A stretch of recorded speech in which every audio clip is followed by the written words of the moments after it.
My कल्टिवेटिव girlfriend की first episode में आपका स्वागत है। तो चलिए एक्सप्लेनेशन शुरू करते हैं। शुरुआत में दिखाया जाता है कि एक लड़की अपनी ताकत से छत का ताला तोड़ने की कोशिश करती है। लड़की अपनी ताकत का इस्तेमाल करके छत का ताला तोड़ देती है। ताकत के इस्तेमाल की वजह से बिल्डिंग की लाइट चली जाती है। सीन चेंज होता है और दूसरे सीन में दिखाया जाता है कि मिस्टर ली बोलते हैं फिर से लाइट कट गई। मिस्टर ली जियोंग को बोलते हैं जाकर लाइट चेक कर। जियोंग बोलता है कि मैं अभी सोया था। मिस्टर ली बोलते हैं बकवास मत करो, तुम यहाँ पर नए हो। जियोंग बोलता है ओके मिस्टर ली, मैं ही गलत हूँ, मैं ही जाता हूँ। मिस्टर ली बोलते हैं अगर तुम्हारा बर्ताव ऐसे ही रहा तो तुम मुसीबत में पड़ सकते हो। जियोंग बोलता है कितने कमीने हैं मिस्टर ली, पहले ही दिन मुझसे ऐसा बर्ताव कर रहे हैं, खैर मैं भी क्या कर सकता हूँ। जियोंग छत पर जाता है और देखता है कि छत का दरवाजा खुला है और सोचता है कहीं चोर तो नहीं। जियोंग हिम्मत करके दरवाजा खोलता है और बोलता है कौन है यहाँ पर। जियोंग देखता है कि एक लड़की हवा में होती है। जियोंग की आवाज से लड़की नीचे गिर के बेहोश हो जाती है। जियोंग बोलता है अब मैं क्या करूँ, इस हादसे को अनदेखा कर दूं और वहाँ से जाने की कोशिश करता है। जियोंग बोलता है टीवी में फर्स्ट एड ऐसे ही देते हैं, मैं कुछ गलत नहीं कर रहा। फिर सोचता है मैं एक जेंटलमैन हूँ, मैं ऐसा नहीं कर सकता, मैं किसी बेहोश लड़की का फायदा नहीं उठा सकता। खैर छोड़ो, लड़की की जान बचाना जरूरी है और वो बेहोश लड़की को किस कर लेता है।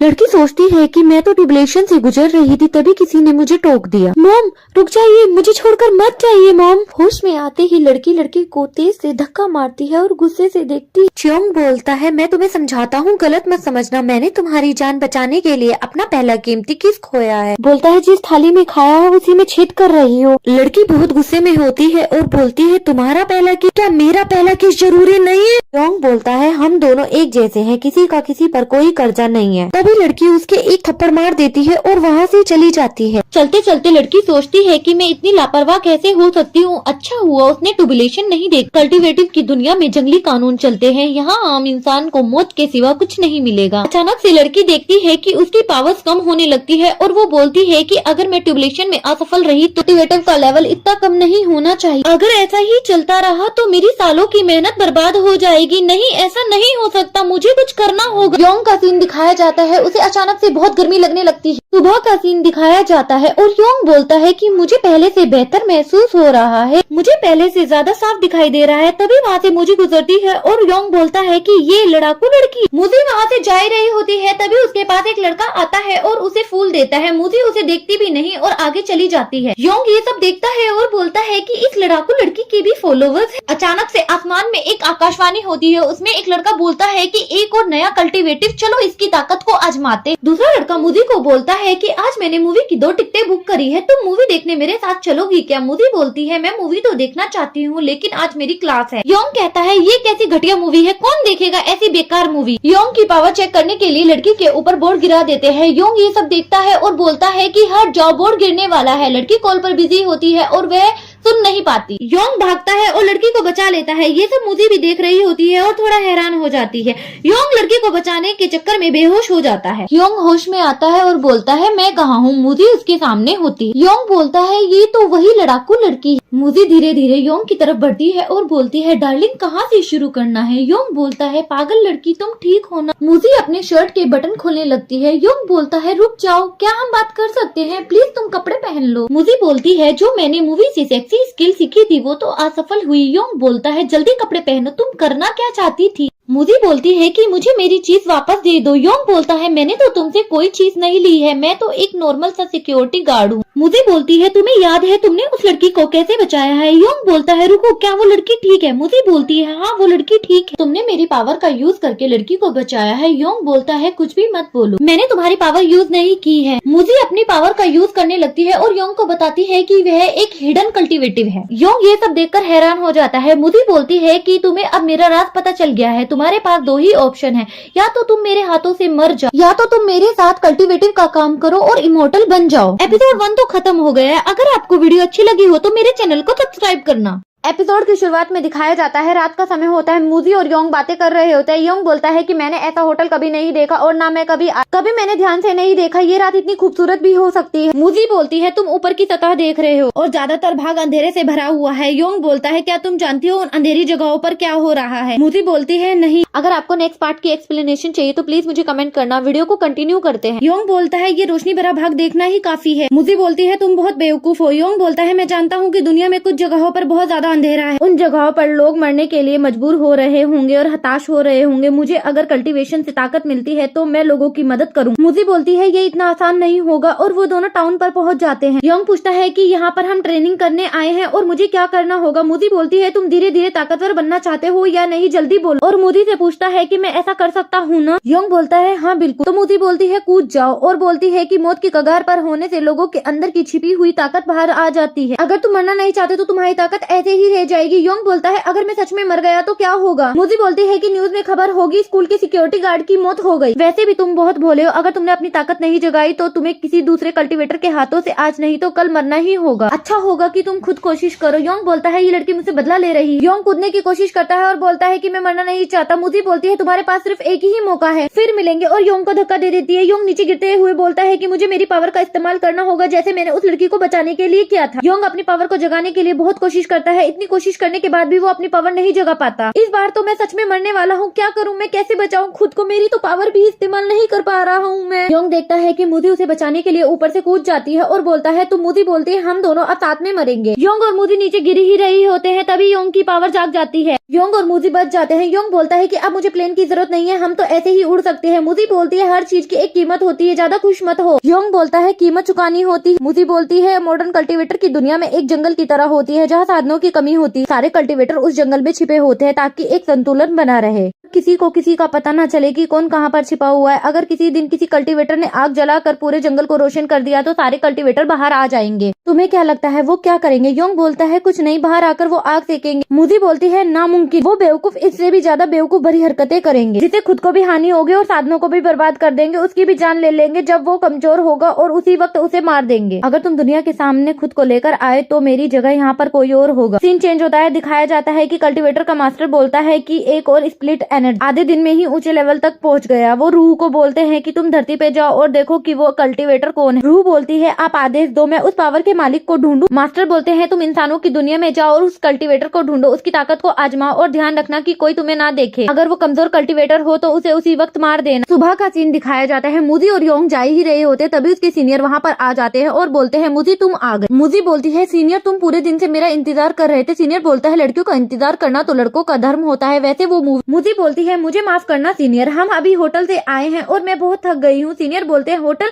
मुझी तुम इस बंदे के साथ सोई थी और थक भी गई। सीनियर को गुस्सा आता है और सीनियर योंग को मारने लगता है। तभी मुझी सीनियर के एक थप्पड़ मारती है और बोलती है मेरे बॉयफ्रेंड को सिर्फ मैं ही मार सकती हूँ, दफा हो जा, और वहाँ से चले जाते हैं। दूसरे सीन में दिखाया जाता है योंग और मुझी एक कैफे में बैठे होते हैं। मुझी बोलती है तुम अभी ये पुराना फोन इस्तेमाल कर रहे हो, इसमें तो टेलीग्राम भी नहीं होता। योंग बोलता है मैसेज के लिए तो काफी है। मुझी बोलती है अच्छा, और उसको न्यू फोन देती है, बोलती है कि तुम इसमें टेलीग्राम डाल लो और ऑनलाइन रहना। योंग बोलता है ये तो लव फोन है और मैं बहुत खुश हूँ। मुझी मैं क्या तुमसे एक सवाल पूछ सकता हूँ। मुझी बोलती है कौन सा सवाल। योंग बोलता है कि जो कमजोर कल्टीवेटर होते हैं वो छुपे होते हैं और ताकतवर उनकी जान ले लेते हैं। तुम भी तो कल्टीवेटर की दुनिया से हो, उन्होंने तुम्हें क्यों नहीं मारा। मुझी बोलती है क्योंकि तुमने मेरी ज्यादातर स्प्लिट एनर्जी सोख ली है, अगर मैं तुम्हें मारूंगी तो मेरी स्प्लिट एनर्जी लुप्त हो जाएगी। मेरे परिवार की खास तकनीक के द्वारा हमारी स्प्लिट एनर्जी का लेना देना हो सकता है, वरना मैं तुम्हारे साथ कल्टीवेट नहीं करती। वहाँ से जाने लगती है। तभी योंग बोलता है कि रुको मेरा एक और सवाल है। मुझी बोलती है कितने सवाल है तुम्हारे पास। योंग मुझी के पास जाता है और बोलता है कि आज रात हम कल्टीवेट कर सकते हैं। मुझी बोलती है क्या तुम सच में ये करना चाहते हो। नहीं नहीं मैं तो मजाक कर रहा था, चलो बाद में मिलेंगे, और वहाँ से जाने लगता है। मुझी आती है और उसका हाथ पकड़कर बोलती है कि क्या हम नई शुरुआत कर सकते हैं। है कि मुझी ने कहा था ये दुनिया बहुत खूंखार है, लेकिन मैं जब भी उसके साथ होता हूँ बहुत सुरक्षित महसूस करता हूँ। रात के सीन में दिखाया जाता है रूह इंसानों की दुनिया में आ जाती है और बोलती है कि इंसानों का खून कितना मीठा होता है। एपिसोड 2 यहीं पर खत्म होता है। अगर आपको मेरी वीडियो अच्छी लगती है तो लाइक जरूर कर और मेरे चैनल को सब्सक्राइब करना। मिलते हैं नेक्स्ट वीडियो। एपिसोड की शुरुआत में दिखाया जाता है रूह इंसानों की दुनिया में आ जाती है और उस लड़के को ढूंढने की कोशिश करती है, बट उसे वो लड़का नहीं मिलता। उसे एक आइडिया आता है और वो अपना स्मार्टफोन निकालती है, उसमें वो अपनी सेक्सी सी फोटो पोस्ट कर देती है। उसे देखकर बहुत सारे आदमी उसके पास आ जाते हैं। वो सब आदमियों को चेक करती है, उसमें से किसी के पास भी स्प्लिट एनर्जी नहीं निकलती। वो उन आदमियों को पीट देती है और बहुत ज्यादा फ्रस्ट्रेट हो जाती है और बोलती है कहीं वो गे तो नहीं और मेरा ये तरीका काम नहीं आया, मुझे अपने तरीके को बदलना होगा, लेकिन अभी तो मुझे कुछ सूझ नहीं रहा है, अब मैं क्या करूँ। सीन चेंज होता है। मिस्टर ली और योंग का सीन दिखाया जाता है। योंग मुझी से बातें कर रहा होता है, तभी देखता है कि मिस्टर ली कंप्यूटर में देखकर हंस रहे होते हैं और बोलते हैं कि वो क्यूट बॉय। बोलते बोलते वो बाहर चले जाते हैं। योंग बोलता है कि कहीं इन्हें किसी ने वश में तो नहीं कर लिया, वन नाइट स्टैंड के चक्कर में किडनैप करके इनकी किडनी ना निकाल। मिस्टर ली बोलते हैं मुझे पार्क जाना होगा। वो भी उनके पीछे चला जाता है। अगर आप आगे के पार्ट की एक्सप्लेनेशन चाहते हैं तो आप मुझे कमेंट कर सकते हैं। वीडियो को कंटिन्यू करते हैं। वो पार्क में पहुंच जाते हैं और यू को देखकर क्यूट बॉय बोलने लगते हैं। यू उन्हें चेक करती है, उनमें भी उसे स्प्लिट एनर्जी नहीं मिलती और वो वहाँ से जाने लगती है। मिस्टर ली उसे पीछे से टच करते हैं। रू को गुस्सा आता है और वो मिस्टर ली को मुक्का मार देती है। ये सब योंग देख रहा होता है। मिस्टर ली नीचे गिरने ही वाले होते हैं। योंग उसे बचा लेता है। रू बोलती है कि मैं तुम्हें ही ढूंढ रही थी। मिस्टर ली बोलते हैं कि तुम कितने क्यूट हो। योंग बोलता है मिस्टर ली आप क्या कर रहे हो, मुझे छोड़। मिस्टर ली योंग का पीछा नहीं छोड़ते और बोलते हैं कि तुम कितने क्यूट हो, तुम मेरे लिए ही आए हो। योंग बोलता है मिस्टर ली होश में आओ, तुम मुझसे दूर हो जाओ। रू मिस्टर ली को अपने वश से आजाद कर देती है। मिस्टर ली होश में आने के बाद बोलते हैं यू तुम यहाँ क्या कर रहे हो। योंग बोलता है नहीं मिस्टर ली आप गलत समझ रहे हो।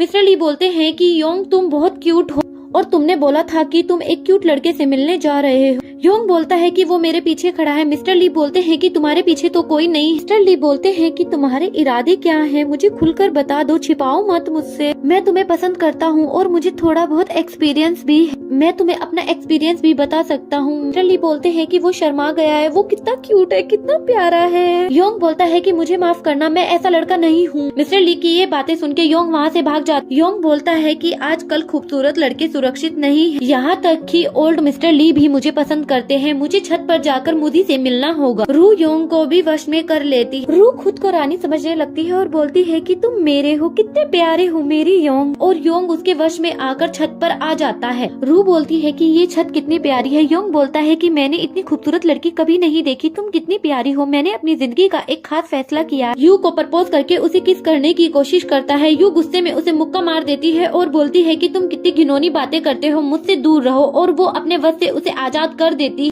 योंग वश से बाहर आने के बाद बोलता है मैं कहाँ हूँ, तुम कौन हो, तुम यहाँ छत पर क्या कर रही हो और तुमने मेरे साथ क्या किया है। रू बोलती है कि तुमने थोड़ी देर पहले मुझे प्रपोज किया था। योंग बोलता है तुम क्या बोल रही हो, अगर ये मुझी को पता चला तो वो मुझे जान से मार देगी। रू बोलती है तुम्हारे जैसे का तो मर जाना ही अच्छा। रू योंग को मारने लगती है। योंग बोलता है कि मैं जानता हूँ तुम एक कल्टीवेटर हो, मुझे मुझी ने बताया था कि पुराने कल्टीवेटर नए कल्टीवेटर का शिकार करते हैं। योंग खुद को बचाने के लिए वहाँ से भाग जाता है। रू उसे पकड़ने की कोशिश करती है और योंग की पैंट उसके हाथ में आ जाती है। रू बोलती है तुम कितने गंदे इंसान हो, खुद को बचाने के लिए तुमने अपनी पैंट निकाल दी। योंग बोलता है कि ये मैंने नहीं किया, तुमने ही मेरी पैंट निकाली है। रू को बहुत गुस्सा आ जाता है और वो योंग को मारने लगती है। तभी वहाँ पर मुझी आ जाती है और बोलती है तुम्हारी पैंट कहाँ है। योंग बोलता है कि मैं तुम्हें समझाता हूँ। मुझी बोलती है मुझे बाद में समझाना, पहले तुम अपनी पैंट पहन लो। रू बोलती है कि तुम्हारे बॉयफ्रेंड ने थोड़ी देर पहले मुझे प्रपोज किया था। मुझी योंग की तरफ देखती है और बोलती है प्रपोज। रू बोलती है अब मैं क्या कर सकती हूँ, मैं तुमसे ज्यादा खूबसूरत हूँ। योंग बोलता है कि मैं तुम्हें समझाता हूँ। मुझी बोलती है मुझे समझाने की जरूरत नहीं है, बस तुम अपने घुटनों पर बैठ जाओ, तुम्हें तो मैं बाद में देखती हूँ, पहले तुम्हारी प्रेमिका से निपट लो। एपिसोड 3 यहीं पर खत्म होता है। अगर आपको मेरी एक्सप्लेनेशन अच्छी लगती है तो मेरी वीडियो को लाइक और मेरे चैनल को सब्सक्राइब करना। Thank you. एपिसोड की शुरुआत में दिखाया जाता है योंग सोचता है कि मैं एक सिक्योरिटी गार्ड हूँ, आज मेरे साथ एक अद्भुत चीज हुई। सजा के तौर पर पिछले 10 मिनट से मुझे घुटनों पर बिठाया गया है। ये बिल्कुल सरप्राइज नहीं है, 2 हॉट लड़कियां मेरे लिए लड़ाई कर रही हैं, इसी तुम कैट फाइट भी बोल सकते हो। लड़कियां गुस्से में बोलती हैं क्या कहा तुमने, कोई भी तुम्हारे लिए नहीं लड़ रहा है, क्या तुम फिर से कह सकते हो। योंग बोलता है लेडीज मैं तो मजाक कर रहा था। लड़कियां बोलती हैं चुप रहो कमीने, और दोनों मिलकर मुक्का मार देती हैं। मुझे योंग से बोलती है कि अब हम टेलीपैथ के द्वारा बातें करेंगे। रू बोलती है एक फाउंडेशन संगठन की शुरुआती स्टेज पे है और दूसरा कंडेंसेशन माइंड स्टेज पर है। इतने लो लेवल के कल्टीवेटर होने के बावजूद तुम्हारी हिम्मत कैसे हुई लोगों के सामने स्पिरिचुअल एनर्जी रिलीज करने की। मुझे बोलती है कि ये पहले ही महसूस कर चुकी है। रू उन दोनों को मारने के लिए अपना वेपन निकालती है। अगर आपको आगे के एपिसोड की एक्सप्लेनेशन चाहिए तो आप मुझे कमेंट कर सकते हैं। वीडियो को कंटिन्यू करते हैं। मुझे योंग से बोलती है कि मैंने जो तुम्हें बताया था तुम्हें वो याद है। योंग उसकी बातों को सोचने लगता है। कल्टीवेशन के अलग अलग लेवल्स होते हैं जैसे QI कंडीशन, फाउंडेशन संगठन, core of formation, nascent, solve, immortal, एक्सेंस और भी अलग अलग कल्टीवेशंस होते हैं। हर लेवल की 4 स्टेज होती है, yearly stage, middle stage, last stage और पीक स्टेज। हर स्टेज में जमीन आसमान का फर्क होता है। ताकत में और अंतर को मिटाने के लिए तुम्हारे पास कोई हथियार नहीं होता। तुम किस्मत वाले हो जो हाई लेवल के कल्टीवेटर के वार से भी बच। रू बोलती है लगता है तुम दोनों अपनी मेंटल थेरेपी का यूज करके बातें कर रहे हो। जी बोलती है ये तो फाउंडेशन संगठन घटन की स्टेज पर है, हम दोनों इसे मिलकर रोक नहीं पाएंगे। और रू और मूजी के बीच में एक जबरदस्त फाइट स्टार्ट हो जाती है। मूजी के वार से रू गिर जाती है। मूजी योंग को बोलती है कि तुम यहाँ से जाओ, मैं बाद में आ जाऊंगी। योंग बोलता है कि तुम इसे संभाल तो लोगी। मूजी बोलती है हाँ मैं संभाल लूंगी, तुम यहाँ से जाओ, मैं तुम्हारे पीछे आती हूँ। रू मूजी को बोलती है कि मरते वक्त भी तुम दोनों के पास बकवास करने का टाइम है। और मूजी को बोलती है कि अब देखते हैं तुम दोनों में कितना प्यार है। और वो मूजी पर वार कर देती है और बोलती है कि जितना तुम दोनों में प्यार होगा मारने में उतना ही मजा आएगा। वो हिम्मत नहीं हारती, रू के वार को बार बार रोकती है और सोचती है कि योंग यहाँ से बचकर चला गया। सोचता है कि उन दोनों के लेवल में तो बहुत अंतर है, फिर वो रू के वार से कैसे बच पाएगी। सीन चेंज होता है और मास्टर का सीन दिखाया जाता है। मास्टर के हाथों से खून बह रहा होता है और वो बोलता है कि ये तो बस शुरुआत है, ये तो बहुत अद्भुत चीज है। रू तो मेरी कीमती डिसेबल है और सोचता है कि इस मिशन के खत्म होने के बाद में मैं उसे ताजा खून चखवाऊंगा। कोर फॉर्मेशन की स्टेज पर मैं पहुंचने वाला हूँ। वो खून को चखकर बहुत खुश होता है। दूसरी तरफ रू और मूजी का सीन दिखाया जाता है। सोचती है कि मैं इससे ज्यादा देर नहीं लड़ पाऊंगी, मेरा लेवल भी कम है। और वो नीचे गिर जाती है। रू उसके पास आती है और बोलती है कि तुम कम लेवल के कल्टीवेटर मुझसे फाइट करोगे, तुम मुझसे जीत नहीं पाओगे, उससे नफरत करो। बोलती है कि वो कमीना तुम्हें यहाँ मरने के लिए अकेला छोड़ गया। मूजी बोलती है मैं उससे नफरत नहीं कर सकती। रू बोलती है कि तुम उसके टुकड़े टुकड़े करोगी या नहीं। मूजी बोलती है कि तुम जैसे लोग नहीं समझ पाओगे। रू को गुस्सा आ जाता है, वो मूजी पर वार करती है। मूजी बोलती है ये मेरा अंत है। तभी वहाँ पर योंग आ जाता है और वो रू के वार को अपने ऊपर ले लेता है। मूजी बोलती है बारिश हो रही है कि वो आंखें खोलकर ऊपर योंग का खून उसके ऊपर गिरता है। योंग मूजी के कंधे पर गिरता है। मूजी बोलती है तुम यहाँ वापस लौट कर क्यों आए। योंग बोलता है कि मैं तुम्हें मरने के लिए नहीं छोड़ सकता, तुम्हारा लेवल भी कम था, तुम इसे ज्यादा देर तक नहीं रोक सकती थी, तुमने मुझसे झूठ क्यों बोला, तुम्हें क्या लगा मैं तुम्हें यहाँ मरने के लिए अकेला छोड़ दूंगा। मूजी अपनी पुरानी यादों में चली जाती है जहाँ उसकी मम्मी उसे बताती है कि जिस भी आदमी से तुम शादी करोगी वो तुम्हें बहुत सारी खुशियाँ दे और जब तुम्हें कोई चोट पहुँचाने की कोशिश करेगा तो वो सामने खड़े होकर तुम्हारी रक्षा करेगा, तुम्हारा ख्याल बहुत ज्यादा अच्छे से रखेगा, बिल्कुल इस पेड़ की तरह। योंग बोलता है कि मैं मरते दम तक तुम्हारी रक्षा करूंगा। मूजी बोलती है कि मेरी सारी खुशियाँ तो तुमसे ही है। तभी रू को गुस्सा आ जाता है और वो योंग को लात मारकर दोनों को अलग कर देती है। मूजी योंग के पास आती है और बोलती है कि तुम हिम्मत रखो, तुम्हें कुछ नहीं होगा, प्लीज तुम मरना मत। तभी वहाँ पर रू आती है और बोलती है कि मैं तुम दोनों को एक साथ ऊपर पहुँचा दूं। सीन चेंज होता है, योंग एक अलग ही दुनिया में पहुँच जाता है और वहाँ उसे एक लड़का दिखता है जो बोलता है कि लगता है दोस्त तुम यहाँ गलती से आ गए हो और जिंदगी और मौत के बीच में लड़ रहे हो। योंग बोलता है मिस्टर क्या आप नेदरवर्ल्ड या ऑक्साइड के फोर्स हेड हो। वो लड़का बोलता है कि मैं ली जुआन जी। योंग बोलता है योंगजुएन तुम बहुत क्यूट हो। लीजुआन बोलता है कि हम दोनों का मिलना एक किस्मत का खेल हो सकता है और वो अपनी तलवार निकालता है और बोलता है कि चलो मैं तुम्हारी मदद कर दे। योंग उसकी तलवार देखकर डर जाता है और बोलता है कि आपके हाथ में जो वो हथियार है वो डार्क स्काई है। लीजुआन बोलता है कि क्या कहा तुमने, तुम इस तलवार को जानते हो, तुम्हारी तो स्पिरिट एनर्जी भी मेरी जैसी ही है। बोलता है कि तुम्हारे अंदर तो ली क्लैन का खून भी नहीं है, लगता है तुम मेरे किसी वंशज के कल्टीवेटर के पार्टनर हो। योंग बोलता है मुझे मूजी ने बताया था कि उनके पूर्वजों ने आसमान को काट कर डार्क स्काई नाम का हथियार बनाया था। सोचता है कि शायद ये वही हथियार है, मुझे मूजी के नाम का इस्तेमाल करना चाहिए। और योंग बोलता है कि मिस्टर ली मुझे आपसे मिलकर बहुत खुशी हुई, मैं मूजी का हस्बैंड हूँ। लीजुआन बोलता है कि तुम ली मूजी के पार्टनर हो, मुझे तो लगा ही था तुम मेरे वंशज के कल्टीवेटर पार्टनर हो। और बोलता है कि बहुत खूब, तुमसे मिलकर बहुत अच्छा लगा, मैं तुम्हें एक तोहफा देता हूँ। योंग बोलता है कि ये सच में उसके पूर्वज है, इन दोनों का इंट्रोड्यूस करने का तरीका भी एक जैसा है। लीजुआन योंग को त्यान मोती देता है और उसे बताता है कि इसमें पूरी 3 लेयर्स है और उसे बताता है कि ये मुझे आज से कुछ साल पहले मिला था, मैंने इन बीट्स में कुछ ऐसा डाला है जो तुम्हारी मदद करेगा। मेरी स्पिरिचुअल एनर्जी खत्म हो रही है, मैं तुम्हारी इससे ज्यादा मदद नहीं कर सकता, लेकिन तुम एक बात याद रखना, तुम वापस जाने के बाद में 1 मिनट तक ही टिक पाओगे। लीजुआन वहाँ से चले जाते हैं। योंग बोलता है कि मुझे आपसे एक सवाल पूछना था। लीजुआन बोलता है कि तुम वापस जाने के बाद में तुम्हें तुम्हारी पावर्स मिल जाएगी और वो वहाँ से चले जाते हैं। योंग बोलता है कि मेरा ये सवाल था कि मैं इन बीट्स का कैसे इस्तेमाल करूँ, मुझे तो कुछ भी नहीं पता। मूवी का सीन दिखाया जाता है, मूवी योंग को याद कर रही होती है, तभी एक पावर आता और उस पावर से योंग निकलता है और मूवी को बचा लेता है। एपिसोड 4 यहीं पर खत्म होता है। अगर आपको मेरी वीडियो अच्छी लगती है तो वीडियो को लाइक और चैनल को सब्सक्राइब करना। Thank you. एपिसोड की शुरुआत में दिखाया जाता है योंग मूजी की जान बचा लेता है। रू ये सब देखकर बोलती है कि इसकी स्प्लिट पावर कैसे बढ़ रही है, इसका तो फाउंडेशन कोर भी बढ़ता ही जा रहा है, इस लेवल के साथ मैं इससे नहीं लड़ सकती, इस तरह तो मैं इससे मारी जाऊंगी, क्या इसकी पावर मेरे मास्टर से भी ज्यादा। रू योंग को मारने के लिए अपनी तलवार निकालती है और योंग पर वार करती है। योंग की पावर के सामने रू की तलवार टूट जाती है और वो नीचे गिर जाती है और अब मेरी मैजिक तलवार भी टूट चुकी है। मुझे नहीं लगता है कि अब मेरे पास कोई उम्मीद बची है और वो नीचे गिरने की कोशिश करती है। मुझे उसे नीचे गिरने से रोकती है लेकिन वो उसकी बात नहीं सुनती और नीचे गिर जाती। गिरते हुए सोचती है कि मैं अपनी किस्मत को काबू नहीं कर सकती, शायद मैंने अपने मरने का तरीका चुन लिया। रू आंखें खोलकर देखती है तो वो योंग की बाहों में होती है और योंग बोलता है कि तुम एक लड़ाई हारी हो, तुम भाग भी सकती हो, ये इतना भी नामुमकिन नहीं। और योंग उसे अपनी पावर से ऊपर लेकर आ जाता है। रू बोलती है कि तुम कुछ नहीं जानते, तुम्हारे जैसे कमजोर इंसान इस दुनिया की निर्दयता को कैसे समझे। रू वहाँ से चली जाती है। मूजी बोलती है कि उसे जाने दो, सबके अपने राज होते हैं। और वो योंग का कान पकड़कर बोलती है कि बताओ तुम्हारे पास ये पावर्स कहाँ से, और बोलती है कि बताओ वो पावर क्या थी। योंग बोलता है कि दरअसल मेरा हमेशा से ही एक हीरो बनने का सपना था और मैं एक बड़ा ही कूल हीरो बनना चाहता था। ये सुनकर मूजी को गुस्सा आ जाता है और वो योंग को मुक्का मार देती है और बोलती है कि तुम कुछ कहना चाहते हो या नहीं। मूजी योंग का कॉलर पकड़कर बोलती है कि हम कहीं चलते हैं। योंग बोलता है कहाँ, आधी रात हो चुकी है और मैं बहुत ज्यादा थक भी गया हूँ। मूजी बोलती है रूम में।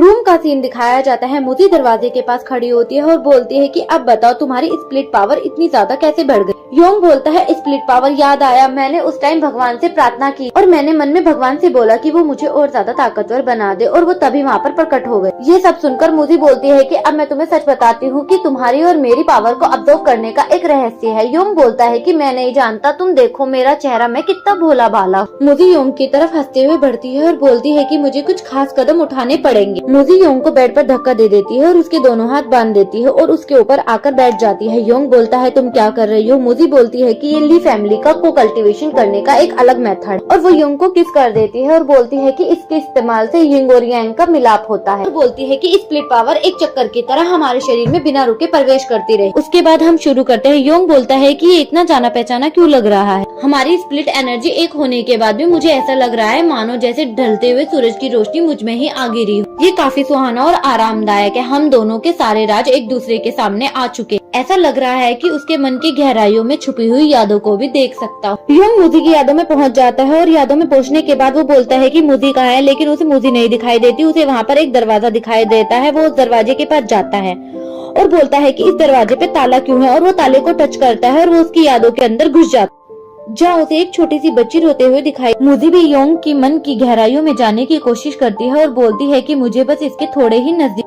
और वो बोलती है कि मैं अपनी स्प्लिट एनर्जी के द्वारा उसके सारे राज जान लूं। मूजी योंग की मन की गहराइयों के पास पहुंचती है और बोलती है कि मैं तो इसे हिला भी नहीं पा रही, और वो देखती है और बोलती है कि उसके पास वेपन है, वो जिंदा है। और मूजी एक अलग ही जगह पर पहुंच जाती है जहाँ उसे खून दिखाई देता है और उसके सामने एक आदमी खड़ा होता है जिसके पास तलवार होती है। मूजी सोचती है कि हम तो बहुत पहले ही एक हो गए थे। दूसरी ओर योंग का सीन दिखाया जाता है। योंग ऐसी जगह होता है जहाँ आग लग रही होती है। एकदम से उसकी आँख खुलती है और वो बोलता है कि मूजी कहाँ है, और वो अपने आसपास देखता है, सब लोग आग में जल रहे होते। तभी उसे एक आवाज सुनाई देती है जो बोलती है कि मुझे बचाओ। योंग भागकर जाता है और बोलता है कि मैं आ रहा हूँ मूजी तुम्हें बचाने के लिए। और योंग वहाँ पर पहुँच जाता है जहाँ पर एक लड़का होता है और वो उसे देखकर बोलता है कि ये कौन है। तभी एक लड़की बोलती है कि प्लीज रुक जाओ रुक जाओ। वो लड़का बोलता है कि ब्लैक स्काई कहाँ। प्रेजेंट का सीन दिखाया जाता है। मूजी रो रही होती है। योंग बोलता है कि ये तुम्हारा प्रेजेंट था, बड़ा ही दुख से भरा हुआ, और बोलता है कि अब सब ठीक होगा, मैं तुम्हारी रक्षा करूंगा। योंग उठकर अपने कपड़े पहन लेता है। मूजी बोलती है कि ली फैमिली में पूरे 33 लोग मेरे अलावा सब उस दिन उसके हाथों से मारे गए। सब हमारे फैमिली ट्रीजर ब्लैक स्काई के वजह से हुआ है। और बोलती है कि मुझे यकीन है जब तक मेरे पास ये ब्लैक स्काई है मेरी उससे किसी दिन मुलाकात जरूर होगी। और बोलती है कि मेरी माँ और बाकी रिश्तेदार जो उसके हाथों मारे गए हैं, मैं मूजी उनकी कसम खाती हूँ कि उसका खून उनकी कब्र पर चढ़ा। योंग बोलता है कि उसका लेवल क्या है, क्या हम दोनों मिलकर भी उसे नहीं हरा सकते। मूजी बोलती है सबसे ऊंचे कल्टीवेटर उस क्लैन के मुखिया का है, नेसेट सोल के ईयरली स्टेज पर होगा, और उसके बाद 6 एल्डर हैं जिनके लेवल इंडिपेंडेंट सोल जैसे। और बोलती है कि हम उसका एक बार भी सहन नहीं कर पाएंगे, अगर उससे हम अभी मिले तो मर जाएंगे। योंग बोलता है कि वो बहुत ज्यादा खतरनाक है और वो मूजी के पास मूजी का हाथ पकड़कर बोलता है कि चिंता मत करो, मैं तुम्हारे साथ हूँ और मैं तुम्हारी मदद करूंगा। आखिरकार हम दोनों को कल्टीवेशन कपल जो। और ये सुनकर मूजी योंग के गाल पर किस करती है। योंग ये देखकर बहुत ज्यादा खुश हो जाता है और बोलता है कि जब मैंने उसी किस को महसूस किया तब काफी देर हो चुकी थी। मैं चाहता हूँ कि काश ये समय इसी पल रुक जाए। मूजी योंग के करीब आती है और बोलती है कि आज मेरी रक्षा करने के लिए तुम्हारा इनाम है। योंग बोलता है कि मुझे मेरी स्प्लिट पावर के बारे में बात करनी है। तभी मूजी उसके होठों पर हाथ रख देती है और बोलती है कि तुम्हें अब बाहर जाना चाहिए, और सोचती है कि मैं तुम्हारे मन के राज को नहीं जान पाई, लेकिन काफी समय के बाद कोई है जो मुझे अपना सा लगा, जो मैंने काफी समय से महसूस नहीं किया। और योंग को बोलती है कि काफी रात हो गई है, मैं सोने जा रही हूँ, तुम घर वापस चले जाओ। योंग बोलता है कि वापस जाओ। मूजी उसे मुक्का दिखाती है और ये देखकर वो डर जाता है और बाहर चला जाता है और बोलता है कि काफी रात हो चुकी है। रास्ते पे चलते हुए गाना गाता है और चांद को देखकर बोलता है कि आज मुझे अकेले ही स्कूल जाना हो। क्या यही मेरी किस्मत है? अच्छा हुआ उसने टियान बीट्स के बारे में मुझसे कुछ नहीं पूछा। अपनी जेब में हाथ डालता है और उसे वो बीट्स नहीं मिलते और बोलता है कि वो बीट्स कहाँ गए? मैंने तो वो बीट्स अपनी पॉकेट में ही रखे। रोते हुए बोलता है कि वो मेरा खजाना था, अब मैं बिना उनके कैसे बचाऊंगा मॉडर्न कल्टीवेटर की दुनिया। सीन चेंज होता दिखाया जाता है कि वो अपने घर पर आता है। दरवाजा खोलते ही मिस्टर ली बोलते हैं कि तुम कहाँ थे? तुम्हारे लिए यहाँ पर एक लड़की बहुत देर से वेट कर रही है। मिस्टर ली योंग पर बहुत ज्यादा गुस्सा करते हुए बोलते हैं कि ये कोई जगह है लड़कियों को बुलाने की? अगर ये तुम्हारी फियोंसे है तो तुम्हें इससे बाहर मिलना चाहिए, तो तुम्हें अपनी फियोंसे को यहाँ पर नहीं बुलाना चाहिए। योंग लड़की को देखता है और अचानक से चिल्लाता है। लड़की बोलती है, हाय डार्लिंग, मैं तुम्हारा कब से वेट कर रही हूँ, तुम इतनी देर से कहाँ थे? ये देखकर योंग की नाक से खून निकल जाता है। एपिसोड 5 यहीं पर खत्म होता है। अगर आपको मेरी एक्सप्लेनेशन अच्छी लगती है तो वीडियो को लाइक और चैनल को सब्सक्राइब करना। Thank you. एपिसोड की शुरुआत में दिखाया जाता है योंग रू से पूछता है कि तुम यहाँ पर क्या कर रही हो? रू बोलती है कि मैं तुम्हारा कब से इंतजार कर रही हूँ, तुम मुझे देखकर सरप्राइज नहीं हुए? योंग बोलता है तुम, तभी रू बोलती है कि तुम मुझे भूल गए हो। योंग बोलता है कि नहीं नहीं, तुम मुझे याद हो। तुमने ऐसे कपड़े क्यों पहने हैं? रू बोलती है कि मुझे तुम्हारी मदद चाहिए। योंग बोलता है कि तुम्हें ऐसे कपड़े पहनने की जरूरत नहीं है। रू क्यूट फेस बनाकर बोलती है कि मेरे पास रहने के लिए कोई जगह नहीं है, मैं कहाँ पर सोऊं? योंग बोलता है वो तुम, तभी रू बोलती है कि कैसा रहेगा अगर मैं तुम्हारे बेड पर सोऊं तो? योंग रू की बात सुनकर बोलता है कि अगर तुम इस बेड पर सोओगी तो मैं कहाँ पर सोऊंगा? तभी मिस्टर ली आते हैं और उसके कंधे पर हाथ रखकर बोलते हैं कि तुम्हें अगर कोई दिक्कत ना हो तुम मेरे साथ सो जाओ। ये बात सुनकर योंग वहाँ से थोड़ी दूर भागता है और बोलता है कि नहीं नहीं, आज मैं नीचे सो जाऊंगा। मिस्टर ली योंग के हाथों को छूने की कोशिश करते हैं। योंग बोलता है कि मिस्टर ली आप क्या कर रहे हैं? मिस्टर ली बोलते हैं कि तुम मेरे साथ सो जाओ। योंग बोलता है कभी नहीं। सुबह का सीन दिखाया जाता है। एक लड़का अपने हाथ में गुलाब का फूल लेकर रू को प्रपोज करता है और रू उसे मना कर देती है। वो लड़का बोलता है कि मैंने तुम्हें इम्प्रेस करने की बहुत ज्यादा कोशिश की है, तुम्हारे मना करने से मुझे बहुत ज्यादा दुख हुआ है और रोना भी आ रहा है। तभी एक लड़का आता है, उसे लात मार देता है और बोलता है कि यहाँ से दफा हो जाओ और बोलता है कि फालतू का टाइम वेस्ट मत करो। इस लड़की को प्रपोज करने के लिए लाइन में बाकी लड़के भी इंतजार कर रहे हैं। वो लड़का बोलता है कि आप कितनी खूबसूरत है, क्या आप मेरे साथ डेट पर चलना चाहेंगी? रू अपने सर पर हाथ मारती है और बोलती है कि ये तो सारा डांसिंग सेड्यूशन के साइड इफेक्ट्स हैं। रू के पास गुलाब वाला लड़का दोबारा आता है और बोलता है कि तुम मेरा प्रपोजल एक्सेप्ट कर लो। तभी वहाँ पर तेज रफ्तार में एक कार आती है जिससे वो नीचे गिर जाता है। वो कार वाले से बोलता है कि अगर तुम्हारे पास कार है तो तुम कहीं भी शो ऑफ कर सकते हो, तुम्हें ऐसा लगता है? कार से सीनियर निकलता है और उसके मुंह पर पैसा फेंक कर मारता है। वो लड़का बोलता है कि तुम्हें क्या लगता है पैसे से सब कुछ हो सकता है? लड़का बोलता है हाँ बिल्कुल। कार के दूसरे डोर से एक आदमी निकलता है जो बोलता है कि मिस्टर योंग देखो वहाँ से मूजी आ रही है। मूजी बोलती है कि ये तो वही है। रू बोलती है हाँ ये वही है। सीनियर उसके पास आते हैं और बोलते हैं कि तुमने इसे गिरा दिया है, मैं इसे उठाकर दे देता हूँ। मूजी बोलती है कि ये उसका है, इतनी भी आउटडेटेड नहीं हूँ।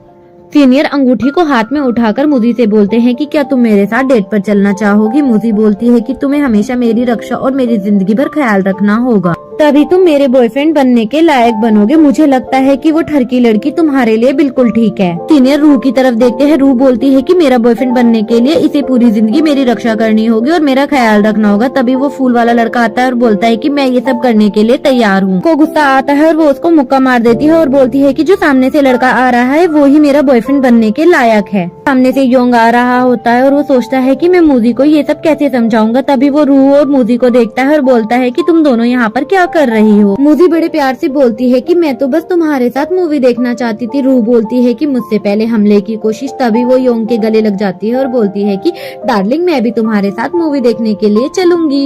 ये सब देखकर मूजी गुस्सा हो जाती है और बोलती है कि कुतिया कमीनी तुम मेरा बॉयफ्रेंड छीनना चाहती है। रू बोलती है कि तुम्हारा बॉयफ्रेंड अब से ये मेरा है और मैं हमेशा इसके साथ ऐसे ही रहूंगी। ये सब सुनकर सारे लड़के वहाँ से भाग जाते हैं। सीनियर का नौकर बोलता है कि मास्टर आपको तो जलन के मारे खून की उल्टियाँ हो रही है। रू और मूजी योंग को खींचती है। रू बोलती है कि ये मेरा है। मूजी बोलती है कि सीनियर बोलता है उस कमीने ने फिर से मुझसे मेरी बंदी को छीन लिया। सीनियर गुस्से में बोलते हैं कि मैं कसम खाता हूँ अगर मैंने इसको सबक नहीं सिखाया तो मैं अपना नाम आज से उल्टा लिखूंगा। नौकर बोलता है कि मास्टर इससे उसे कोई फर्क नहीं पड़ने वाला। सीन चेंज होता है और मूवी हॉल का सीन दिखाया जाता है। वो तीनों बैठकर साथ में मूवी देख रहे होते हैं। वो दोनों बोलती है कि योंग मेरा है। मूवी में एक डरावना सीन आता है जिसे देखकर मूवी डर जाती है और योंग के हाथ को कस के पकड़ लेती। तभी रू बोलती है कि ये तो बेवकूफ एक्टिंग कर रही है। मूवी बोलती है कि तुम्हें तो एक्टिंग भी नहीं आती, तुम्हारी हिम्मत कैसे हुई मेरे योंग को मुझसे छीनने की। रू गुस्सा हो जाती है और बोलती है कि तुमने मुझे अपनी चाल चलने पर मजबूर कर दिया है और वो योंग को किस कर देती है। ये देखकर मूजी और ज्यादा किलस जाती है और बोलती है इस नीच इंसान की इतनी हिम्मत कैसे हुई कि इसने मेरे योंग के गाल पर किस की और मैं इससे हार नहीं सकती। तभी वो भी योंग को किस करने की कोशिश करती है। योंग सीट से नीचे हो जाता है, मूजी और रूह की लिप किस हो जाती है। तभी जो पीछे बैठे होते हैं वो बोलते हैं कि क्या मजेदार सीन है, ऐसी मूवी को तो पक्का ही ऑस्कर मिलेगा। मूवी खत्म हो जाती है, वो तीनों बाहर आते हैं। मॉल के बाहर आने के बाद योंग बोलता है कि बारिश हो रही है, तुम मेरी शर्ट ले लो। योंग शर्ट उतार योंग के शर्ट उतारने से पहले ही वो दोनों शर्ट खींचना शुरू कर देती हैं। खींचने के चक्कर में योंग को धक्का लगता है और वो बारिश में गिर जाता है। योंग को ठंड लगने लगती है। तभी वो दोनों योंग के पास भागकर आती हैं और बोलती हैं कि मुझे माफ करना, तुम ठीक हो ना। योंग बोलता है ये स्क्रिप्ट राइटर कितना जीनियस है, मेरी तो आंखों में आंसू ही आ गए। सुबह का सीन दिखाया जाता है। योंग मूजी से मिलने के लिए जा रहा होता है। तभी वो सोचता है कि मूजी को ऐसा लगता है कि मेरा और रूह का चक्कर चल रहा है। उम्मीद करता हूँ कि उसे ये गिफ्ट पसंद आए। थोड़ी दूर चलने के बाद में योंग को सीनियर मिलता है। सीनियर बोलता है कि तुम्हारी हिम्मत कैसे हुई मेरी बंदी छीनने के लिए, अब मैं तुम्हें सबक सिखाऊंगा। तभी पीछे से उसका नौकर बोलता है कि यंग मास्टर, आप पूरे स्कूल की लड़कों की तरफ से इससे बदला ले रहे हो। सीनियर बोलता है कि मैं किसी की भी बदला लेने में मदद नहीं करता, बस मैं अपना नाम उल्टा लिखना नहीं चाहता। तभी नौकर बोलता है कि आप अपना नाम कैसे भी लिखो वो तो वही रहेगा। सीनियर बोलता है कि उस लड़के के हाथ पैर तोड़ दो। लड़के मिलकर बोलते हैं कि आप चिंता मत करो बॉस, इस काम में तो हम माहिर हैं। लड़के मिलकर योंग से बोलते हैं कि तुम जानते हो तुमने किससे पंगा लिया है। योंग बोलता है कि मैं नहीं जानता। पीछे से एक लड़का बोलता है कि इससे बातें करना बंद करो, सीधा इसकी धुलाई करो। योंग बोलता है कि तुम गलत समझ रहे हो। वो लड़का बोलता है कि नहीं तुम ही। योंग उनसे बचने के लिए बोलता है कि पीछे देखो पोकेमोन। वो पीछे मुड़ के देखते हैं, इतने में योंग वहाँ से भाग जाता है। योंग को पकड़ने के लिए पीछे लड़के भी भाग रहे होते हैं। तभी सीनियर का नौकर पैर अड़ा देता है जिससे योंग गिरने लगता है। गिरते हुए योंग बोलता है कि मूजी का गिफ्ट। तभी सामने रूह खड़ी होती है। रूह भागकर आती है और बोलती है कि अब तुम मुझसे कोई नहीं बचोगे, तुम्हारी हिम्मत कैसे हुई मेरे डार्लिंग को हाथ लगाने के लिए। और वो लड़कों की धुलाई करना शुरू कर देती है। ये देखकर मूजी भी वहाँ पर आ जाती है और बोलती है कि तुम्हारी हिम्मत कैसे हुई मेरे योंग को हाथ लगाने की। और वो लड़कों की धुलाई करती है अच्छे से। एक लड़का बोलता है कि इन लड़कियों को मारो। तभी वो दोनों मिलकर उन लड़कों की छुट्टी कर देती हैं। वो दोनों योंग के पास आती हैं और मूजी पूछती है कि योंग तुम ठीक हो। रूह पूछती है कि डार्लिंग तुम्हें चोट तो नहीं लगी कहीं। मूजी बोलती है कि मैं तुम्हारी रक्षा करूंगी, चिंता मत करो। ये सब सीनियर देख रहा होता है और उसे बहुत ज्यादा दुख होता है। उसका नौकर बोलता है कि तुम्हें फिर से खून की उल्टियाँ हो रही है मास्टर यंग। सीनियर बोलता है कि मुझे पता है और मेरे साथ ये तो नाइंसाफी है, भगवान मेरे साथ ऐसा कैसे कर सकते हैं, अब मुझे मेरा नाम उल्टा लिखना पड़ा। नौकर बोलता है कि कोई बात नहीं, आप चिंता मत करो, रोना बंद करो, आपका नाम तो वही रहेगा, आप सीधा लिखो या उल्टा। योंग बोलता है कि मैं तो ठीक हूँ लेकिन मुझे चिंता गिफ्ट की हो रही थी, लेकिन गिफ्ट गिरने के बाद भी नहीं टूटा, ये बहुत अच्छी बात है। और वो मूजी को गिफ्ट दे देता है। मूजी गिफ्ट खोलकर देखती है फिर योंग की तरफ देती है। योंग बोलता है कि पहली बार मैंने किसी के लिए गिफ्ट खरीदा है, मुझे गिफ्ट खरीदने का अनुभव नहीं, मुझे लगा लड़कियों को चिकन तो पसंद आता होगा। मूजी पीछे मुड़ जाती है। तभी योंग बोलता है कि तुम्हें ये पसंद नहीं आया तो मैं इसे बदल कर कुछ और ले आऊंगा। ये सब देखकर रूह को बहुत ज्यादा दुख होता है और वो वहाँ से चली जाती है। ऊपर उसके मास्टर खड़े होते हैं और बोलते हैं कि रूह मुझे तुमसे ये उम्मीद नहीं थी। एपिसोड 6 यहीं पर खत्म होता है। अगर आपको मेरी एक्सप्लेनेशन अच्छी लगती है तो वीडियो को लाइक और चैनल को सब्सक्राइब करना। Thank you.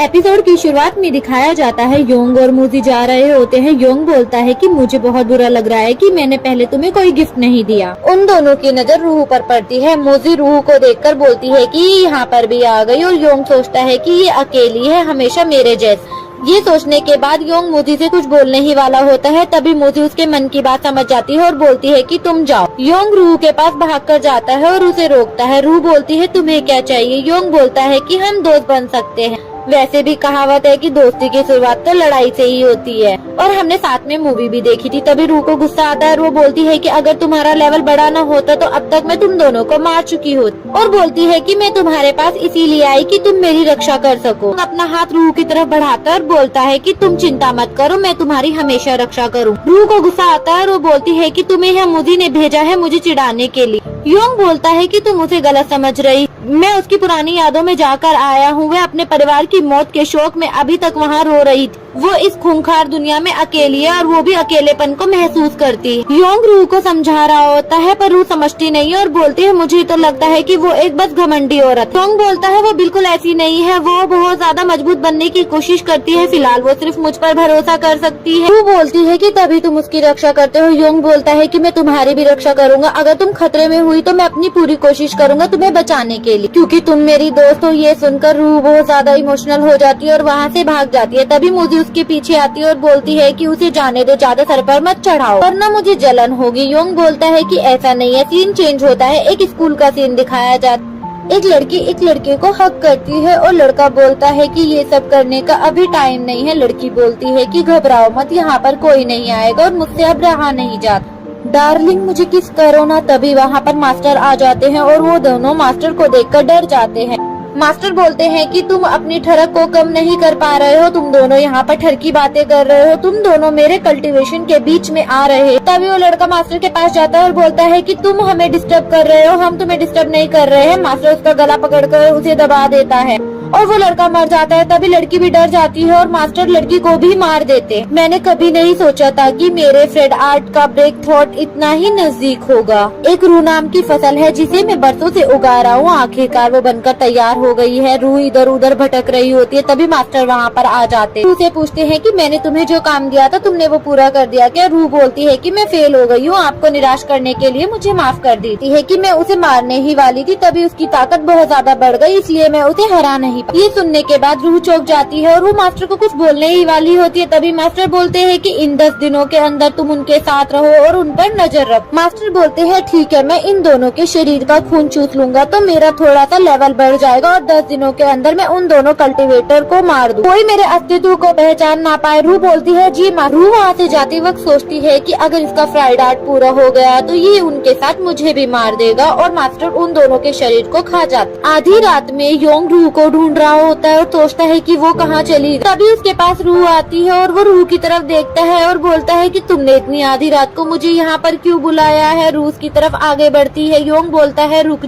तुमने ऐसे कपड़े क्यों पहने हैं। रूह बोलती है कि तुम्हें मेरे ऐसे कपड़े पहनना पसंद नहीं आया। योंग बोलता है कि मेरा वो मतलब नहीं है। रूह बोलती है तो तुम्हारा कैसा मतलब है, और वो अपनी शर्ट के बटन खोलना शुरू कर देती है। योंग अपनी आंखों पर हाथ ढक लेता है। रूह बोलती है कि तुम मेरा शरीर नहीं देखना चाहते। योंग बोलता है नहीं, तुम ऐसा नहीं कर सकती, मैं सिर्फ मोजी से प्यार करता हूँ और मैं मोजी को धोखा नहीं दे सकती। रूह बोलती है कि तुम भी मुझे अपनाना नहीं चाहती। रूह को गुस्सा आ जाता है। रूह अपनी तलवार निकालती है और योंग पर वार करती है और बोलती है कि तुम भी मुझ पर वार करो। योंग बोलता है कि नहीं, तुम मेरी दोस्त हो, मैं ऐसा नहीं कर सकती। योंग बोलता है रुक जाओ, ऐसा मत करो। रूह बोलती है कि तुमने कहा था तुम मेरी रक्षा करोगे, तुम मेरी रक्षा क्या करोगे, तुम तो खुद की भी रक्षा नहीं कर पा रहे, वरना तुम मेरे हाथों से मारे जाओगे अगर तुमने अपनी एनर्जी का यूज नहीं किया। योंग बोलता है कि मैं अपने दोस्तों से कभी नहीं लड़ूंगा। रूह बोलती है कि फिर तुम मरो। वो योंग पर हमला करती है लेकिन योंग उस पे पलटवार नहीं करता है। तो वो उसके पास जाकर रोती है और बोलती है कि तुमने अपनी स्प्लिट एनर्जी का यूज क्यों नहीं किया। रूह योंग के गले रखकर रो रही होती है। योंग बोलता है कि मैंने अपनी स्प्लिट एनर्जी का यूज तुम सबकी रक्षा करने के लिए किया है और मैं तुम पर इसका वार कभी नहीं करूँगी। योंग बोलता है कि बाहर आ जाओ मोदी, अब सब ठीक है। मोदी बोलती है कि तो तुम्हारी लवर भी है, तुम्हें तो खुश होना चाहिए कि मैंने तुम्हारी जान नहीं ली अभी तक। योंग बोलता है कि कैसी बातें कर रही हो, हम तो सिर्फ दोस्त हैं और वो दोनों दूर हो जाते। तुम चुप रहो, चलो मुझे रूह से बात करनी है। रूह बोलती है कि अगर मैंने तुम दोनों को 10 दिन के अंदर नहीं मारा तो मास्टर तुम दोनों को मार देंगे। योंग बोलता है कि मुझे तुम्हारी मदद चाहिए। रूह बोलती है कि मुझे डर नहीं लगता, लेकिन मैं तुम्हें फिर से मारने की कोशिश कर सकती। बोलती है तो तुम कोशिश करके देख लो। रूह बोलती है कि मैं तो तुम्हें यहाँ पर सिर्फ बताने आई थी कि मेरे मास्टर ने तुम्हारी स्पिरिट एनर्जी को महसूस किया था। मुझे बोलती है कि अगर हम रूह के हाथों मारे गए तो ये हमारी सबसे बड़ी गलती होगी और रूह अगर हमारे हाथों मारी जाती है तो उसके खुफिया प्लान जारी रहेंगे। अगर हम तीनों जिंदा रहते हैं तो रूह उनके पास वापस नहीं जा सकती। रूह बोलती है कि मैंने नहीं सोचा था कि स्कूल की क्वीन का IQ उसकी खूबसूरती के विपरीत होगा। मुझे बोलती है कि निराश करने के लिए माफ करना। योंग बोलता है कि रूह के मास्टर तो ताकतवर बंदा है। रूह बोलती है इतना ही नहीं, मास्टर जल्दी कोर फाउंडेशन के मिडिल स्टेज पर पहुँचने वाले हैं, वो हम सबको एक साथ मार दे।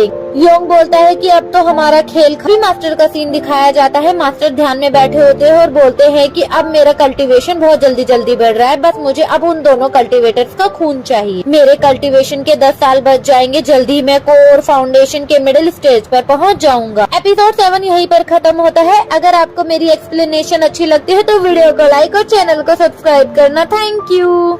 एपिसोड की शुरुआत में दिखाया जाता है कि योंग बोलता है कि हमारी प्रॉब्लम उस इंसान से है जिसने रूह को इतने टाइम से बहकाया हुआ है। क्या तुम उस आदमी के खिलाफ जाना चाहती हो? ये तो नियमों के खिलाफ होगा। तभी मुजी बोलती है कि यह आधुनिक कल्टीवेटिव की दुनिया में जहाँ एक दूसरे के पीठ में छुरा भोंक रहे हैं, वहाँ पर टीचर और स्टूडेंट जैसा रिश्ता है ही नहीं। योंग बोलता है कि तुम अपने मास्टर के साथ बचपन से ट्रेनिंग कर रही होगी। तभी रूह सोच में पड़ जाती है और वो अपने बचपन की यादों में चली जाती है, जहाँ वो बोलती है कि मैं एक छोटे से गाँव में रहती हूँ। और दिखाया जाता है कि छोटी सी रूह लकड़ियां तोड़ रही होती है। तभी उसके पापा आते हैं और उसकी बहुत ज्यादा तारीफ करते हैं। रूह भागकर उनके पास जाती है और उन्हें गले लगा लेती है। उसकी मॉम रूह को लंच देती है और बोलती है कि अपने दोस्तों के साथ खेलते वक्त तुम फिर से अपने कपड़े गंदे मत करना, वरना मैं तुम्हारे को बहुत ज्यादा डांटूंगी।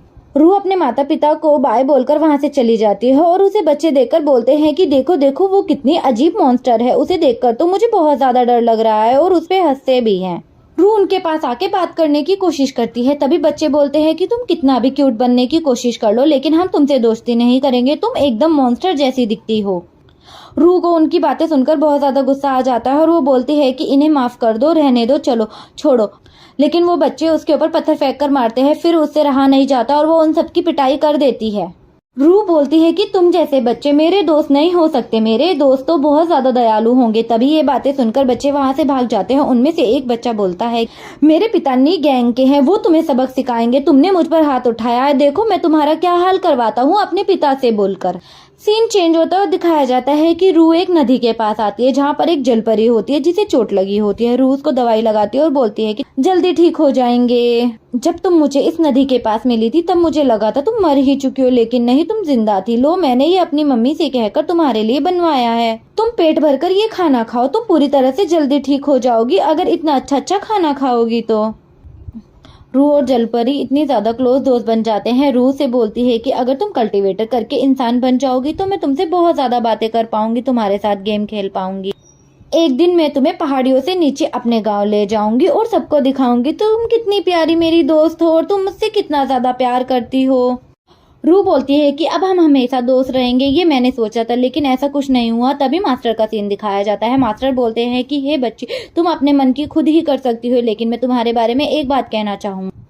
वो बोलते हैं कि तुम उस मॉन्स्टर से दूर रहो। रूह बोलती है क्या? मास्टर बोलते हैं कि वो मॉन्स्टर की वजह से तुम अपना सब कुछ खो बैठोगी। रूह डीमन से मिलने जा ही रही होती है। तभी वो बोलती है कि मैं उसकी झूठी बातों पर विश्वास क्यों करूं कि मैं अपना सब कुछ खो बैठूंगी। तभी वो अचानक से किसी को देखती है और गिर जाती है।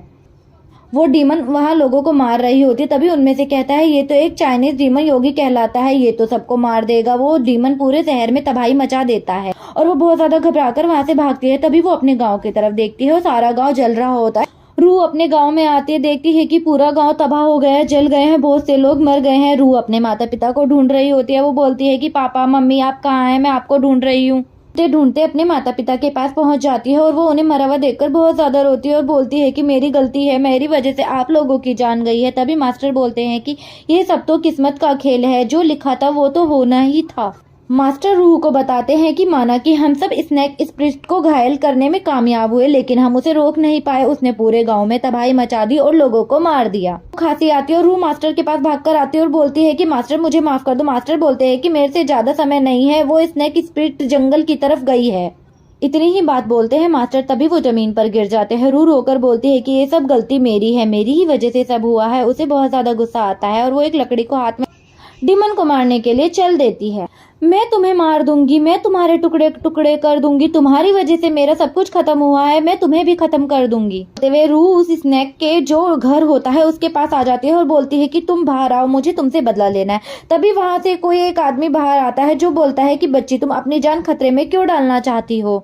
रूह बोलती है स्नेक स्प्लिट तुम्हारी वजह से मेरे गांव में बहुत लोगों की जान गई है और मैंने बहुत कुछ खोया है, मैं तुमसे बदला लेना चाहती हूँ। तभी वो इंसान बोलता है कि मुझे आने में बहुत ज्यादा देर हो गई है। वो बोलते हैं कि मैं उस स्नेक और डीमन से तुम्हारे गांव की रक्षा नहीं कर पाया, लेकिन पूरे गांव के जलने के बाद और मर जाने के बाद भी ये बच्ची जिंदा है और तुम्हें जिंदा ही रहना होगा। को बहुत ज्यादा गुस्सा आ रहा होता है। वो बोलती है कि तुम हट जाओ, लेकिन वो वहाँ से नहीं हटते तो वो उन्हीं पर वार करती है, जिसकी वजह से वो नीचे गिर जाती है और उसके हाथ से डंडा भी छूट जाता है। तभी मास्टर बोलते हैं कि पूर्णिमा की रात स्नेक स्प्लिट और भी ज्यादा ताकतवर होती है, तुम्हारी जान चली जाएगी अगर तुम मुझसे लड़ाई करने के लिए जाओगी। वो इतनी ज्यादा ताकतवर है कि तुम उसे हरा नहीं सकती, लेकिन ली फायर एक खास हथियार है जिससे तुम उसे हरा सकती हो, लेकिन उसे हासिल करने में तुम्हें थोड़ा समय लगेगा। मास्टर बोलते हैं कि वो हथियार मेरे पास है, मैं तुम्हें वो हथियार दे सकता हूँ, और वो रूह को हथियार दे देते हैं। रूह वो हथियार लेकर मारने के लिए चली जाती है डीमन को, और डीमन को ढूंढने के लिए उसी के खून का इस्तेमाल करती है। जहाँ जहाँ डीमन के खून के निशान पड़े होते हैं वो डीमन को ऐसे खोज लेती है। वो वहाँ जाकर बोलती है कि तुमने मुझे धोखा दिया, तुमने मेरे पूरे गाँव को मार दिया, तुमने ये अच्छा नहीं किया। लेकिन जब वो डीमन की तरफ देखती है तो वो स्नेक स्प्लिट बहुत ज्यादा घायल होती है। उससे पूछती है कि तुमने ऐसा क्यों किया, लेकिन वो स्नेक स्प्लिट उस पर वार कर रहा होता है। तभी रूह उसको चाकू मार देती है और बोलती है कि तुमने मुझे धोखा क्यों दिया। वो स्नेक स्प्लिट रूह पर वार करने नहीं, रूह को दवाई लगाने के लिए आई थी, और लेकिन रूह को लगता है कि वो उस पर वार कर रही है तो वो उसे मार देती है। तभी वो उसके कंधे पर गिर जाती है, को गले लगाकर बहुत ज्यादा रोती है और बोलती है कि मेरी दोस्त मुझसे बहुत बड़ी गलती हो गई, और वो और ज्यादा रोने लगती है। रूह अंधेरी रात में अकेले चल रही होती है। तभी उसके सामने मास्टर आ जाते हैं और वो बोलती है कि आप इमोर्टल हो, आप मेरे गांव को बचा सकते हैं, प्लीज आप इमोर्टल हो तो मेरे गांव को बचा लीजिए। किसी की मृत्यु, किसी का जन्म, किसी का पुनर्जन्म, ये तो स्वर्ग के बनाए हुए नियम है। किसी को पुनर्जीवित करना स्वर्ग के नियमों के खिलाफ होगा। मुझे नहीं लगता कि मैं ऐसा कुछ कर सकता हूँ। तभी रूह बोलती है कि लेकिन मैंने तो अपना सब कुछ खो दिया है, अब मैं क्या करूँ, अब मैं कहाँ पर जाऊँ, तो मेरे पास सिर्फ मेरा दर्द ही बचा है और कुछ नहीं बचा, अब मैं क्या करूँ। तभी मास्टर आते हैं, उसके सर पे हाथ रखकर बोलते हैं कि क्या तुम मेरी स्टूडेंट बनकर मेरे साथ कल्टीवेटर के रास्ते पर चलना चाहोगी। मास्टर बोलते हैं कि ऐसे तुम्हारे दिल में दर्द भी नहीं होगा। तभी रूह बोलती है कि क्या आप कहना चाहते हैं कि मैं इमोर्टल बनने से मेरे दिल का दर्द नहीं होगा। मास्टर उसे बताते हैं कि कल्टीवेटिव के अंदर कोई भी भावनाएं नहीं होती, कोई भी भावना उन्हें तोहके से नहीं भटका सकती, उन्हें बिल्कुल भी दर्द महसूस नहीं होता। रूह बोलती है कि मास्टर आपको मेरा प्रणाम, मैं आपका स्टूडेंट बनने के लिए बिल्कुल तैयार हूँ। उसके बाद में मैं मास्टर के साथ कल्टीवेशन की राह पर चलने लगी। एक दिन जब मैं मास्टर के साथ कल्टीवेशन की ट्रेनिंग कर रही थी, तब मैंने देखा कि मास्टर एक एविल कल्टीवेशन की तैयारी कर रहे हैं, जो अपने कल्टीवेशन बढ़ाने के लिए किया जाता है। यहाँ तक कि उनका मेरी तरफ देखने का नजरिया भी बदल गया था, मानो जैसे अपने शिकारी शिकार की तरफ देख रहा हो, ऐसे मास्टर मुझे आजकल देखने लगे हैं। रूह एकदम से डर जाती है और वो अपने प्रेजेंट में वापस आ जाती है। तभी योंग बोलता है कि रूह तुम ठीक हो। रूह बोलती है हाँ मैं ठीक हूँ। रूह उन दोनों को बताती है कि इस तरह का एविल आर्ट आम लोगों के खून का इस्तेमाल करते हैं और कल्टीवेशन का लेवल बढ़ाने के लिए करते हैं। दूसरी तरफ कल्टीवेशन के खून का इस्तेमाल करके वो एक दिन एक लेवल से दूसरे लेवल पर आसानी से प्रवेश कर जाएंगे। इसलिए कल्टीवेशन का खून उनके लिए एविल आर्ट के लिए किसी टॉनिक के जैसा होगा और उनका लेवल और ज्यादा बढ़ जाएगा, उनमें और ज्यादा पावर और एनर्जी आ जाएगी। तभी मूजी बोलती है कि अगर वो तुम्हें मारकर तुम्हारा खून पिएंगे तो वो उस लेवल तक पहुंच जाएंगे। तभी रूह बोलती है कि वो कोर फॉर्मेशन के लेवल की स्टेज पर हैं। एपिसोड 8 की एक्सप्लेनेशन यहीं पर खत्म होती है। अगर आपको वीडियो अच्छी लगी तो वीडियो को लाइक और चैनल को सब्सक्राइब करना। मिलते हैं आपसे नेक्स्ट वीडियो में।